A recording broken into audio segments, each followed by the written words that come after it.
The late summer sun hung low over Lake Pinehurst, the kind of golden light that makes everything look softer, older, more patient.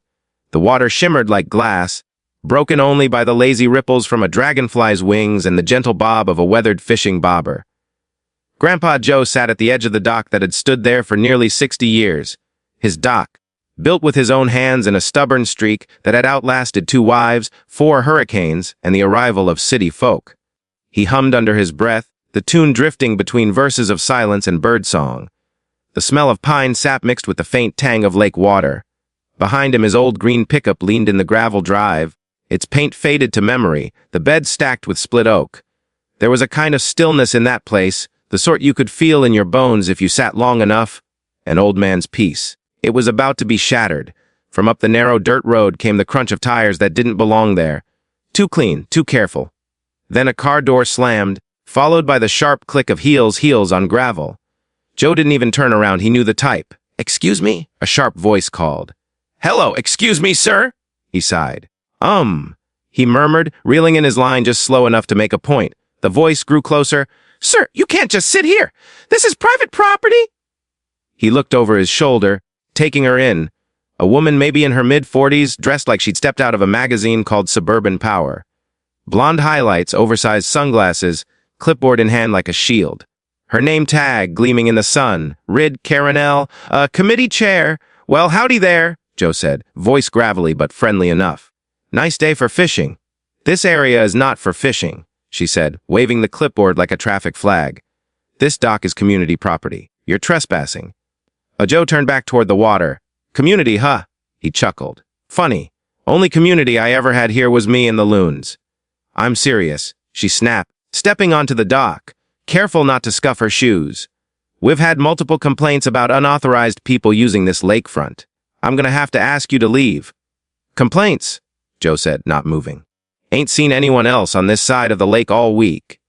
"That's because this side is for Lakeside Estates residents only," Karen said proudly. "It's part of our HOA regulations. We have bylaws about lake access." He turned his head slightly, studying her like a man might study a bug that wandered onto his picnic table. "You have what now?"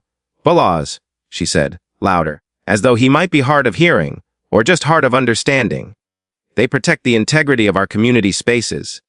This dock is considered part of that space. You can't just—" Joe started to laugh, a low, easy laugh that came from somewhere deep in his chest. "Mom, this dock's been here since '68. My daddy built it. Then me and my brother rebuilt it after the big storm in '84. There ain't no community here but my family and the raccoons." Karen blinked, clearly unprepared for backtalk. "That's impossible. The HOA owns everything on the South Shore. It's in our deed packets." "Well," Joe said, casting his line back into the lake, "you might want to check who signed those deeds then." Karen's jaw clenched. She looked around like she expected someone to come back her up, but there was no one, just pine trees and the sound of the water lapping against the dock. She pulled out her phone. "I'm calling the authorities. You're trespassing, and you're refusing to leave when asked." Joe didn't even look her way.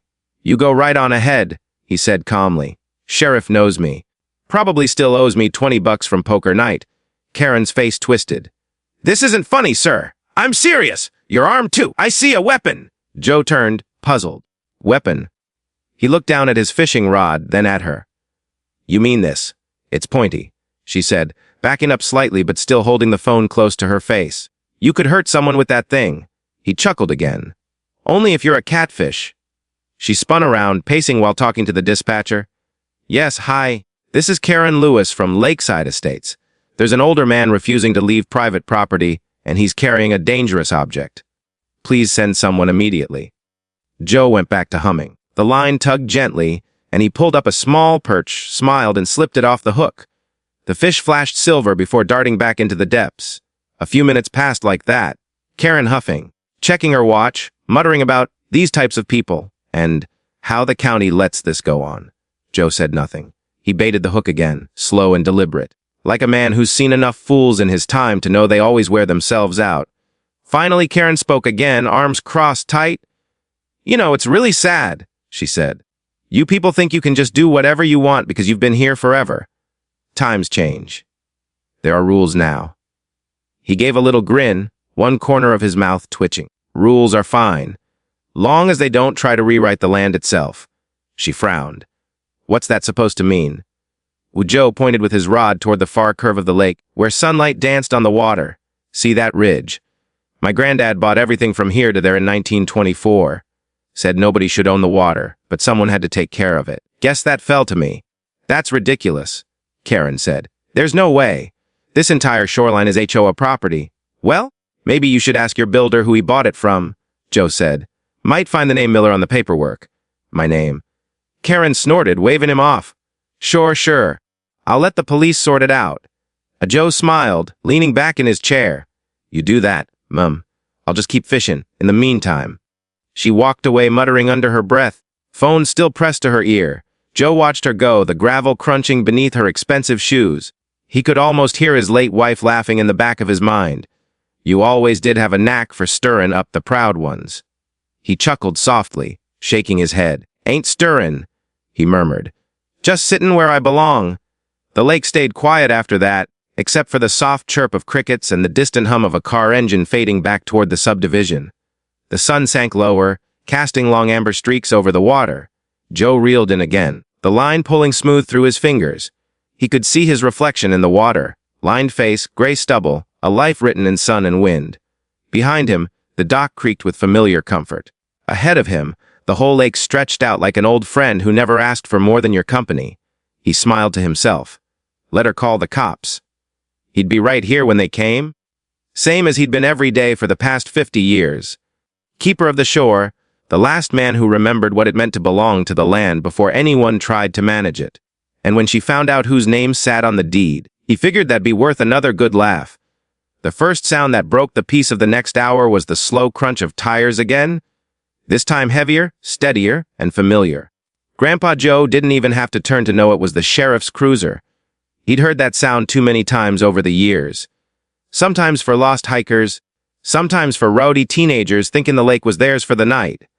It was never much trouble, and he doubted it would be now. He set his fishing pole down gently across his lap, took a sip of his lukewarm coffee from the dented thermos beside him, and waited. From up the path, Karen appeared first, her face tight with triumph, clipboard still clutched like a trophy. He's right there, officer, she called, pointing dramatically toward Joe as though she'd caught a fugitive instead of an old man with a fishing pole.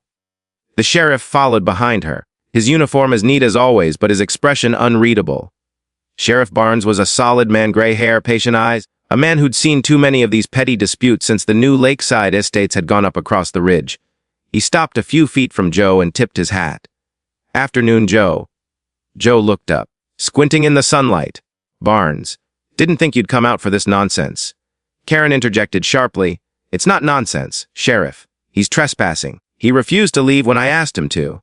And he was waving a rod around, very threateningly. Barnes raised an eyebrow, suppressing what looked suspiciously like a smirk. A rod, huh? You mean his fishing pole? Yes, that's the one, she said, missing the tone entirely. I'm responsible for keeping our community safe. We've had a lot of problems with people wandering down from the public trail, using our docks, leaving trash. It's completely unacceptable. Barnes turned his gaze back to Joe. You been leaving trash, Joe? Joe chuckled softly. Only bait wrappers, but I picked those up myself. Been fishing here since before you were in high school. The sheriff nodded slowly. Yeah, I thought as much. He looked over his shoulder at Karen. Mind telling me exactly which property you think this is? Karen's hands fluttered as she flipped through her clipboard. According to our HOA map, the Lakeside Estates community owns all the land on this side of the waterline. That includes the shore access, the dock, and the adjacent woods up to the ridge. It's clearly marked in our community plan. Joe leaned back in his chair, enjoying this more than he probably should. Community plan, huh? That one of those things they print on shiny paper to make folks feel important. Karen ignored him. We pay substantial dues to maintain this area, Sheriff. We can't just have random people squatting on it. Barnes sighed. He went back to his cruiser and opened the passenger door, pulling out a large, weathered map from a leather case. It was the official county survey map, the one that mattered more than any HOA brochure. He spread it out on the hood of his car, smoothing the corners with his hands. Mom, he said, motioning her closer. Why don't you take a look here? Karen approached, still brimming with certainty. Joe stayed seated but craned his neck just enough to watch. Now, Barnes said. tracing a line on the map with his finger. This here's the south shore of Lake Pinehurst. That's your subdivision. And this dotted line, see it? That's the property boundary. Karen nodded impatiently. Yes, that's the one. The lake access. Barnes stopped her with a single raised finger. Right. And everything below that line, including this dock, the shoreline, and the first 100 feet of woods, belongs to the Miller Family Trust. That's Joe here. Has been since 1924. The words seemed to hang in the air.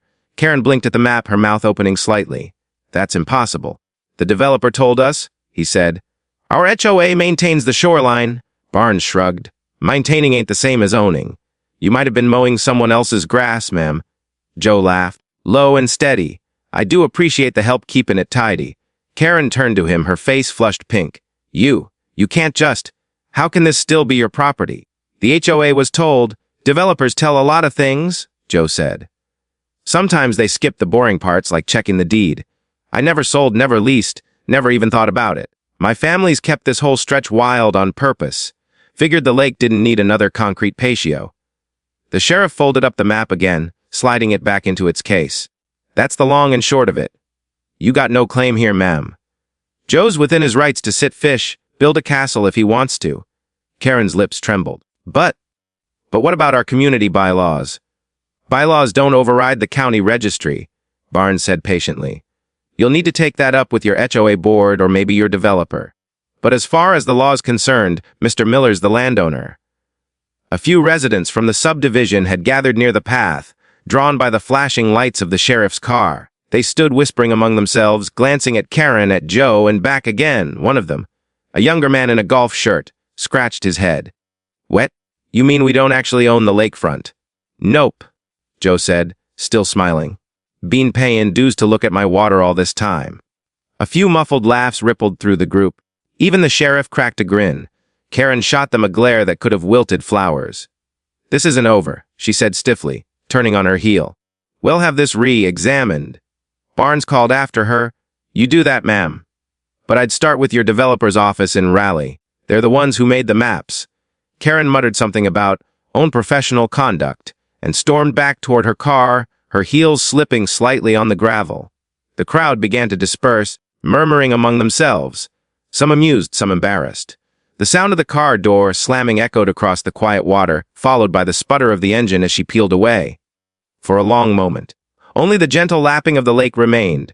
Barnes turned back to Joe. You sure know how to draw a crowd. Joe chuckled, didn't do nothing. Just sat where I always sit. The sheriff shook his head, a smile tugging at his mouth. You gonna be all right out here? Always am, Joe said, lifting his rod again. Appreciate you coming out, though. Maybe next time you can bring that $20 you owe me. Barnes laughed as he climbed back into his cruiser. You don't forget a thing, do you? Nope, Joe said, casting his line again, especially not debts. The sheriff waved and drove off, leaving a trail of dust in the warm air. The last of the HOA onlookers had gone too, and the lake was his again. The ripples spread outward where his lure hit the water, soft and steady.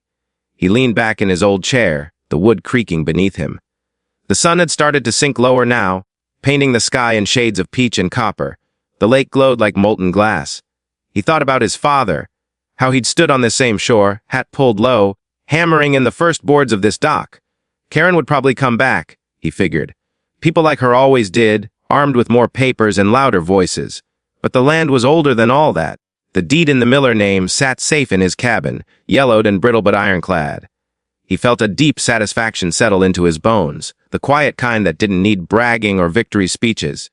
The lake didn't care who owned it, really. It just kept on shining, same as it had when he was a boy.